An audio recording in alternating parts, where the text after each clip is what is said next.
FORA.tv. The world is thinking. You know, 200 years ago, Shelley said, poets are the unacknowledged legislators of the world. Well, these days he'd be laughed out of the room, I think. Several things have happened. I'm just going to mention two of them. First of all, on the grounds of irrelevancy and elitism, hundreds of years' worth of our literary and other art heritage is being allowed to fade. It's not relevant, it's too hard. Even when it is taught, and I'm thinking of literature here, its blade is blunted by being presented only in its immediately understandable dimensions, the journey, the individual and society. That's one problem. The other is that the boundaries of what is permitted seem to be being patrolled, as Louise mentioned, by a kind of genre police, demanding to see the passports of various bits of writing. Are you fiction or non-fiction? Are you history or did you just make it all up? This is sad, but the worst thing about it is that the ideas, and what's more, the kind of deep engagement that might happen between the reader and that artwork, disappear behind this barrage of pointless stuff about labelling, so that the ideas themselves become lost. And I think this resistance comes from the fact that art goes into places in the psyche that are not comfortable to be in. Art gets into your vitals and turns you inside out.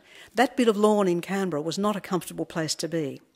So the resistance is a quite understandable impulse to control and to reduce the great, frightening, overwhelming chaos of art to the comfortable, the bland, and the comprehensible.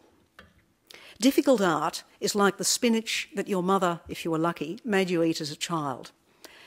You didn't enjoy it and you didn't see the point. But if those vitamins and minerals were inserted into your molecules at that age, they are there then for you to draw on in later life. Thank you, Mum, for all the spinach and lamb's fry. And I think art is a bit the same. If you have not been exposed to the idea that there might be works of art that you don't quite understand, that go on resonating and puzzling and sort of itching away at you, if you haven't been exposed to that idea, then your brain has not been challenged to make any new pathways, and you have not had the humility and the exhilaration of discovering that if you worry away, if you allow yourself to just stay with that feeling of this puzzling artwork, something might happen to you, something might change, something interesting might happen.